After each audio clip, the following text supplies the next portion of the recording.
guys, welcome back to level 4 beginner guitar course. Me, Pearson, rexpearson.com. Hope you guys are doing alright. Now, last lesson we were looking at some guitar techniques that can make your playing a little bit better. We looked at bending.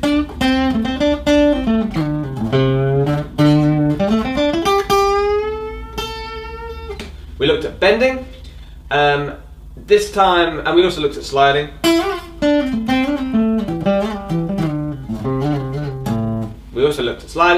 But I want to now talk to you about hammer-ons and pull-offs, which are another way, or another technique that you do need to get under your fingers. A hammer-on is basically when you play a note and you hammer on with a finger to another note. So we need to start developing this, and one little exercise that I like to give is by hammering on the note with all 4 fingers across the string. So you start off with just using the first finger and hammering on with the second. Now the key to a good hammer-on, just like the slide, is that you land just behind the fret wire and that you get sustain happening after the note. If it tails off, then you've done the hammer-on maybe slightly out. Try and get as much sustain as you can. Next one would be the 1 and 3, and then the 4. That is going to be the most difficult one because the tendons in the hands are usually weaker between the 1 and 4. So you might need to spend a little bit of time trying to get the strength in this finger to sustain the note. Don't worry if it doesn't ring out straight away. Just get it in there, try and get it to sustain out. If it doesn't, don't worry about it, move on to the next string. Same exercise. All the way across the string till you get to the very end. Now don't play it that fast, play it controlled, play it accurately, and play it smoothly. The next thing to do is obviously to put it into your playing a little bit. So next time you're practicing your pentatonic scales, or whatever scale you might learn in future, try adding a hammer-on into your playing. There's a little hammer-on there. Use the 4th finger if I wanted to.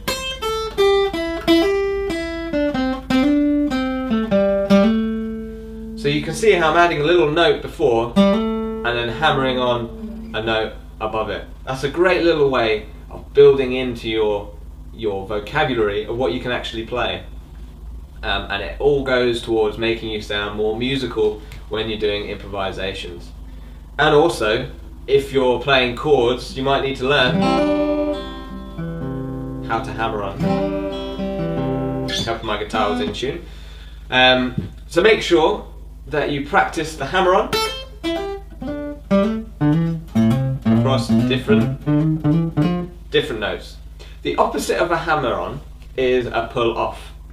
And I'm going to tune my guitar before I teach you how to play pull-offs. Okay, so the pull-off. Let me just define what a pull-off is and how it sounds. Okay, pull-off is the opposite of a hammer-on. So when you play a note, rather than hammering a note above it, you're going to be pulling off to a note below it.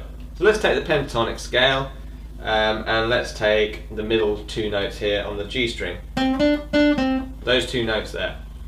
A pull-off, you play the first note and you pull off without picking to the next note below it. Now that will take a little bit more practice than the hammer-on. It's a little bit more difficult to get the technique right. So let me show you. I'm going to zoom in on the left hand for this so you can really see a good close-up of what I'm doing with the left hand. Okay, so we were taking the 2 notes and now I'm going to show you how the pull-off works. Now a lot of people will just lift the finger. So they'll take 1 and then they'll just lift the finger. Now what happens is the note, sometimes if you pick hard enough on the first time, you might get it to ring out, but it's not going to be a proper pull-off. Because what you're really trying to do is you're trying to pluck with this finger the string that you're playing. So by plucking, you're going to have to pull down towards the floor and let the string ping out. That's how you do a proper pull-off. So you play the note, then with the 3rd finger you pull down towards the floor and get that ping to come out. If you put enough pressure on it, then you can get the note to ring out.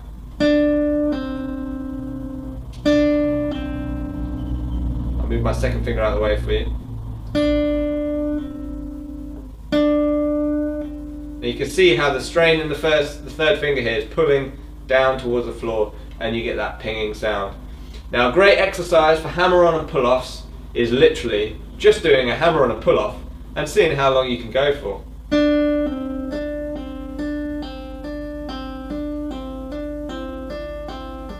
So I'm hammering on, pulling off, hammering on, pulling off, hammering on.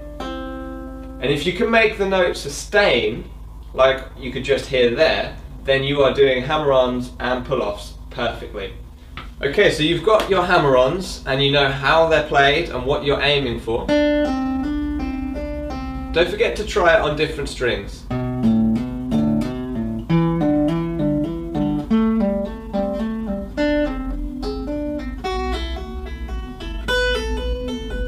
And it'd be a good way to practice your pentatonic scale if you use the notes of the pentatonic scale. What you'll find though is that the 1 and 4 is the most difficult combination there, so do watch out for that. It will need a little bit more work than the 1 and 3. The most important thing is that you understand what it sounds like and how you go about achieving it. Then, in your pentatonic licks that you come up with,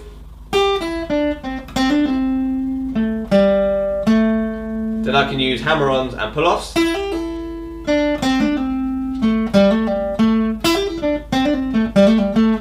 I can come up with little ideas that use hammer-ons and pull-offs. So that's another way that you guys make your guitar sing, is using hammer-ons and pull-offs to sort of decorate your playing a bit, so it's not just always picking each note out, which a lot of guitarists will do. These are techniques that you can use not just for improving your improvisation, but like I say, your chord playing, you might need to do hammer-ons and pull-offs. So it's a great way of developing that technique. Learn how to do a basic hammer-on and a basic pull-off, and you'll be well on your way to learning whatever style you like. So, any questions? Forum, always there for questions and answers on the website, rexpearson.com. Or if you would like to put up a video response, show me some of your hammer-ons and your pull-offs, and I'd love to check them out and see how you guys are doing. And the rest of the community, if you're out there, watch the video responses, put up a post for them, give them your support, show them some feedback, give them some help, give them some tips, share the knowledge that you guys have got. Because by now, you're probably getting pretty good at guitar now, because you're on the level 4 beginner guitar course. That's basically it guys for this lesson. Next lesson I'm going to give you a couple more techniques that you can use, and that's the legato and the tapping techniques, which run pretty much hand in hand. And I'm going to give you some basic exercises on how to play legato smoothly and how to play tapping. See you guys on the next lesson.